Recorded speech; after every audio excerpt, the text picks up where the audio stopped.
ये शुरू करते हैं आज की सीडीपी की क्लास है। आज हम पढ़ेंगे आदर्श मूल्यांकन की विशेषताएं क्या क्या होती हैं। तो देखिए यहाँ से डायरेक्ट क्वेश्चन बन जाता है कि कौन सी आदर्श मूल्यांकन की विशेषता है। तो एक तो उसमें वस्तुनिष्ठता होनी चाहिए, विश्वसनीयता, वेदता, विभेदकारिता, व्यापकता और स्पष्टता। और ये बना भी है क्वेश्चन की कौन सी इसकी विशेषता है या कौन सी नहीं है ऐसी। इधर होता है एक तो उसमें आरोपण की सरलता, वाक्य में स्पष्ट रहना, आसानी से समाधान चाहिए बच्चे के, मिथ्या व्याख्या यानी कि खर्च कम हो, ग्राह्यता यानी आप ग्रहण करने समझ में आना चाहिए। और फिर क्या है, फलांकन की सरलता। फलांकन सरल का मतलब होता है क्वेश्चन के मार्क्स डिसाइड हो हर एक क्वेश्चन के अलग अलग। फलांकन की सार्थकता, सार्थकता यानी सभी बच्चों के लिए सही हो। और क्या, वैधता यानी वैलिड होनी चाहिए। कहा था मैं जैसे अगर 6th क्लास है तो 6th क्लास के स्टैंडर्ड का ही पेपर लेना चाहिए, मैं ऐसे नहीं 8th क्लास के स्टैंडर्ड का पेपर दे देंगे बच्चों को। ये सभी आदर्श मूल्यांकन की विशेषताएं होती है। और ये ध्यान रखना, पूछा जाता है ये कौन सी विशेषता है कौन सी विशेषता नहीं है। आज हम पढ़ेंगे आकलन। आकलन क्या है? आकलन मतलब बच्चों को आंकेंगे। आंकें किस तरीके से? जो बच्चे ने जो भी कार्य किया उसकी सूचना इकट्ठा करेंगे। क्या करेंगे? सूचनाएं इकट्ठा करेंगे। ठीक है। और उन सूचना को इकट्ठा करेंगे, बच्चों को ऑब्जर्व करेंगे कि बच्चे में क्या कमी रह गई है, वो क्या उसका आकलन। तो देखिए क्या होता है आकलन। आकलन का सामान्य अर्थ होता है सूचना को एकत्रित करना, सूचना इकट्ठे करने की प्रक्रिया होती है। जिस प्रकार मापन मूल्यांकन का भाग होता है उस प्रकार आकलन आकलन भी मूल्यांकन का भाग है। लेकिन क्या होता है, मापन तो सीमित था, ये क्या था, व्यापक होता है। आकलन आकलन मूल्यांकन का भाग जरूर है, लेकिन ये क्या होता है, व्यापक होता है। तो इस प्रकार आकलन भी मूल्यांकन का भाग होता है, परंतु मापन की तुलना में यह विस्तृत पद है, यानी बहुत बड़ा पद होता है। और मापन में केवल आंकड़े बताए जाते हैं। मापन में क्या करेंगे, सिर्फ अंक देते थे हम, आंकड़े बताते हैं। इसमें क्या करते हैं, इसमें अंक तो देंगे, इसमें आंकड़ों को इकट्ठा करते हैं और उनका पुनर्वलोकन, पुनर्वलोकन होता है ऑब्जर्व करना। ठीक है। जो बच्चों को आंकड़े दिए उनको क्या करेंगे, ऑब्जर्व करेंगे।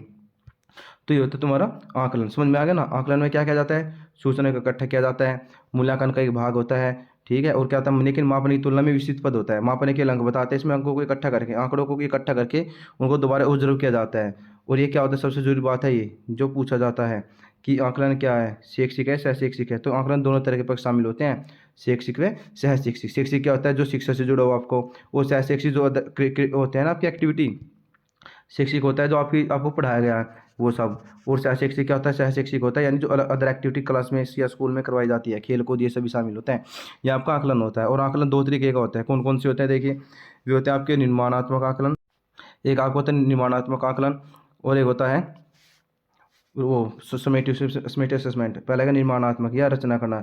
निर्माण यानी बच्चे का निर्माण करें। निर्माण कैसे करेंगे, बच्चों को ज्ञान देकर, बच्चों को सिखाकर। ठीक है। क्या करेंगे, बच्चों को सिखाएंगे हम, तभी बच्चे का आकलन निर्माण कर सकते हैं। तो पहला क्या है, पहला एफ ए बोल देते हैं इसको, फॉर्मेटिव असेसमेंट। और ये 4 प्रकार का होता है।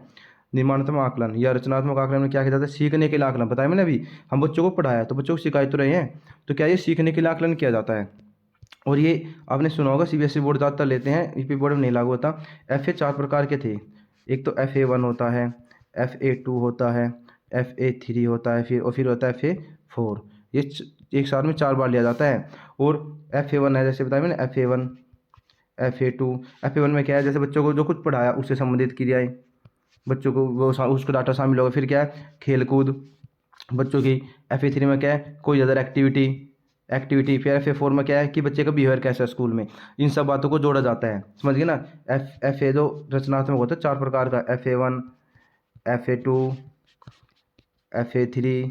ठीक है। और FA4, बच्चों को हमने क्या पढ़ाया, क्या सिखाया, क्या उसकी योग्यता है, उन सबका आकलन किया जाता है इसमें। और आगे देखिए इसमें क्या क्या होता है इसमें, जब बच्चों को हमने सिखा दिया, सीखने के लिए आकलन किया जाता है, तो बच्चा आगे की ओर प्रगति करेगा। तो क्या क्या पॉइंट है इसमें, पहला पॉइंट है कि सीखने की प्रगति के लिए होता है। इस सीखकर बच्चा आगे की ओर बढ़ता है, चलते जाने सीखने में प्रगति करने के लिए मार्ग बताता है ये। इसमें क्या पहचान करता है, ये यह पहचान करता है कि क्या, कि छात्र क्या कर सकता है क्या नहीं, छात्र को क्या कठिन लगता है, और लक्ष्य तक कैसे पहुंचेगा। और सबसे जरूरी बात क्या है, इसमें निदानोपचार दोनों किए जा सकते हैं। पूछा जाता है कि कौन से आकलन में निदानोपचार किए जा सकते हैं, तो निर्माणात्मक आकलन में। ठीक है। कौन से, या ना कि योगात्मक में, निर्माणात्मक में किया जाता है ये। और फिर क्या है, निर्माणात्मक आकलन एक अनौपचारिक प्रक्रिया होती है, यह निदानिक व सुधारात्मक होती है। मतलब निदानोपचार किया जाता है, और सत्र में 4 बार होता है, जैसे मैंने बताया FA1 FA2 FA3 FA4 होता है। और क्या, छात्रों की प्रगति के लिए किया जाता है। और 40% अंक बार होता है, सत्र में 4 बार होता है। जो भी साल है या कोई सत्र हमने चला रहे हैं उसमें 4 बार होगा। तो समझ में आएगा कि फॉर्मेटिव असेसमेंट क्या होता है, यानी निर्माणात्मक आकलन क्या होता है। बच्चों के निर्माण के लिए किया जाता है, तो सीखने के लिए आकलन होता है। फिर क्या, बच्चों की प्रगति के लिए होता है, लगातार चलता रहता है, मार्क डिसाइड करता है बच्चे क्या सीखा क्या नहीं सीखा, क्या कठिन लगता है, इन सबका आकलन किया जाता है। एक वर्ष में कितनी बार, 4 बार लिया जाता है। अंक भार कितना होता है, 40% अंक भार होता है। और कैसे होता है, अनौपचारिक होता है। ये सारे क्वेश्चन डायरेक्ट पूछेगा जो बता रहा हूँ आपको, अनौपचारिक होता है। और निदानोपचार किया जा सकता है। और क्या इसमें कि 40% अंक भार होता है, निदान सत्र में 4 बार लिया जाता है। ये अच्छे समझ में आ गया होगा आपको कि निर्माणात्मक आकलन क्या होते हैं बच्चे का। देखिए अब हम शुरू करते हैं योगात्मक आकलन। योगात्मक आकलन क्या होता है कि बच्चों को हमने जो हमने बच्चों को सिखाया ना, अब उसका आकलन करें कि बच्चा क्या क्या सीखा है, उसने कौन से ज्ञान को प्राप्त किया है, कौन से कौशल को प्राप्त किया है। ये क्या है, योगात्मक आकलन कहलाता है। और ये कोई वर्ष में कह सकते हैं या फिर कह सकते हैं किसी सत्र में कितनी बार लिया जाता है, 2 बार ही लिया जाता है। उसमें 60% अंक बार होता है। तो देखिए क्या क्या होता है योगात्मक आकलन। योगात्मक आकलन सीखने का आकलन होता है। हमने क्या कहते हैं, छात्रों को जो उपलब्धि प्राप्त की छात्रों ने या उन्होंने जो कार्य किया था उसका प्रदर्शन किया, उनकी पहचान की जाती है कि बच्चे उसे करने के योग्य है या नहीं, उसे सक्षम है या नहीं है, बच्चों ने क्या सीखा क्या नहीं। तो क्या है, एक स्तर के दौरान, एक वर्ष के दौरान लिया जाता है। एक सत्र एक वर्ष के दौरान होता है। इसमें एक छात्र की दूसरे छात्र के साथ तुलना की जाती है। साथ ही इसमें फेल पास का पता लगाया जाता है। तो इस फेल या पास का पता इससे लगाया जाता है बच्चे की बच्चा फेल है या पास है। कौन से योगात्मक आकलन से। एक छात्र दूसरे के साथ तुलना, फेल पास का पता लगाया जाता है। और एक ऐसा होता है औपचारिक होता है, जबकि निर्माणात्मक कैसा था, वो था अनौपचारिक। इसमें क्या होता है, इसमें 3 घंटे की लिखित परीक्षा होती है, साथ ही 2 बार आयोजित होता है। इसमें 3 घंटे की परीक्षा होती है और वर्ष में 2 बार या सत्र में 2 बार आयोजित होता है। अंक बार कितना होता है 60% और सत्र में 2 बार आयोजित किया जाता है।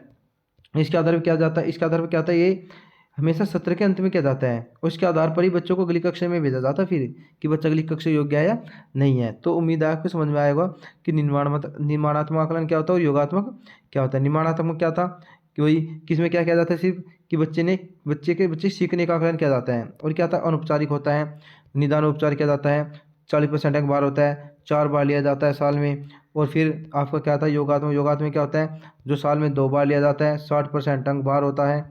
ठीक है, इसमें फेल या पास किया जाता है। अब देख इसके कुछ पॉइंट पढ़ेंगे सीसी के कि क्या क्या है।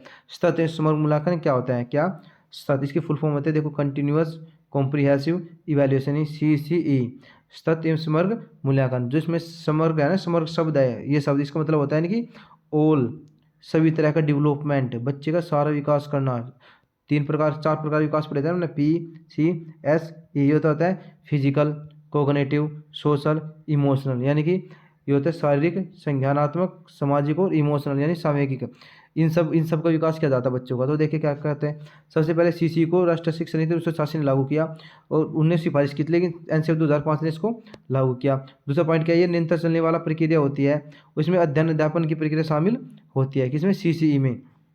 इसमें सबसे जरूरी बात है ये कि इसमें बच्चे का सार्वजनिक विकास किया जाता है, जिसमें शारीरिक, मानसिक, सामाजिक, संज्ञानात्मक सारे विकास शामिल होते हैं। ये CCE की मेन लक्षण है। तो सबसे जरूरी बात यही है कि ये क्या होता है, ये इसमें एक तो बच्चे का सारी गुणों का विकास होता है, सभी का विकास होता है सारी चीज़ों का। और इस शैक्षिक का शैक्षिक ये बातें दोनों पूछी गई है। कौन कौन सी, एक तो ये कि बच्चे का सार्वजनिक विकास होता है और एक क्या शैक्षिक व शैक्षिक दोनों पर लागू होता है। शैक्षिक मतलब समझते हो ना, शैक्षिक मतलब होता है शिक्षा से संबंधित, बच्चे की शिक्षा से संबंधित जो बच्चों को प्राप्त हुआ। और साथ ही क्या, और शैक्षिक क्या होता है, उसकी एक्टिविटी की, बच्चे ने क्या क्या एक्टिविटी, खेल कूद में सब दोनों को शामिल किया जाता है। इसमें देखा जाता है कि बच्चे में क्या बदलाव हुआ या नहीं हुआ है। जो समग्र शब्द है उसका मतलब होता है कि बच्चे का सारा विकास, सर्वांगीण विकास, ये सब शामिल होता है। और फिर दूसरा क्या है कि जो बच्चे के जीवन कौशल है उनसे संबंधित है, शैक्षिक होता है यानी एक्टिविटी, बच्चे ने क्या क्या एक्टिविटी उन सबको शामिल किया जाता है। और इसमें शैक्षिक से अशैक्षिक दोनों को ध्यान रखा जाता है। मेन यहाँ सब यही है, सारी पॉइंट जो लिखी है इनका पॉइंटों का एक ही मतलब है कि क्या, सबसे पहले 1986 सिफारिश की, NCF 2005 से लागू किया। फिर क्या है, बच्चे का संपूर्ण क्या किया जाता है, बच्चे का संपूर्ण मापन किया जाता है, संपूर्ण विकास की ओर ध्यान दिया जाता है। इसका मतलब होता है समग्र का मतलब होता है। और साथ ही क्या है, यह शैक्षिक व अशैक्षिक दोनों तरह की गतिविधियों को शामिल किया जाता है।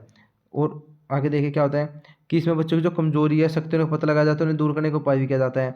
और साथ ही ये टीचर इसके द्वारा ये पता लगा सकता है कि मान लो अगर कोई टॉपिक है, कोई कमी रह गई है बच्चे में, ठीक, उस कमी को दूर किया जाता है, उसका मूल्यांकन किया जाता है, उसको उपचार किया जाता है।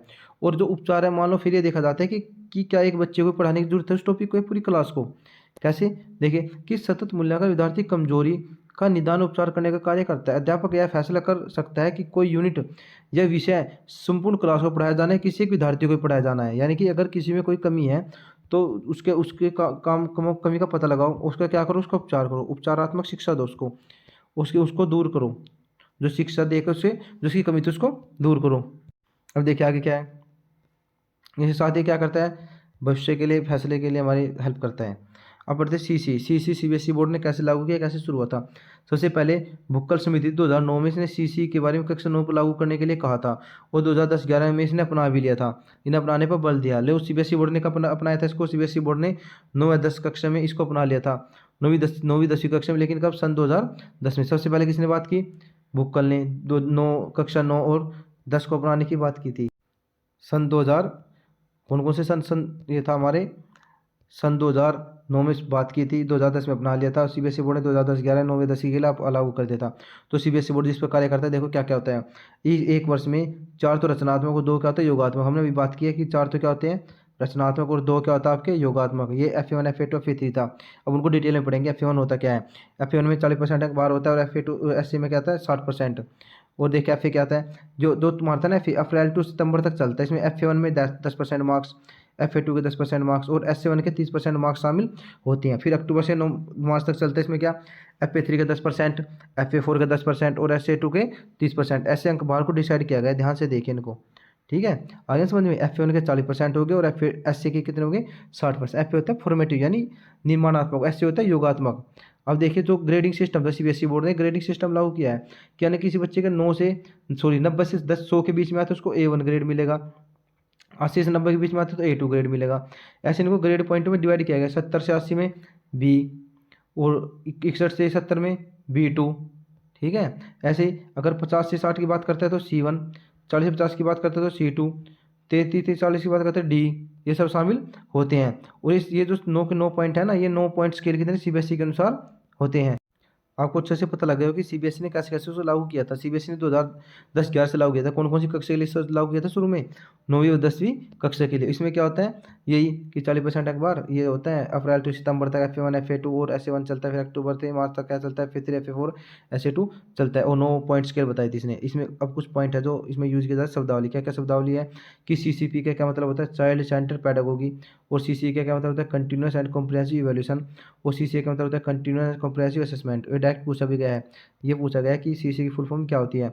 और ABL का मतलब होता है एक्टिविटी बेस्ड लर्निंग, ठीक है। और ऐसे ही एक लहर भी पूछा गया, लहर पूछा गया था learning enhanced activity in Rajasthan. अगर वीडियो अच्छी लगी हो, आपको समझ में आया तो लाइक करें, चैनल को शेयर करें और सब्सक्राइब करें। धन्यवाद। जय हिंद, जय भारत।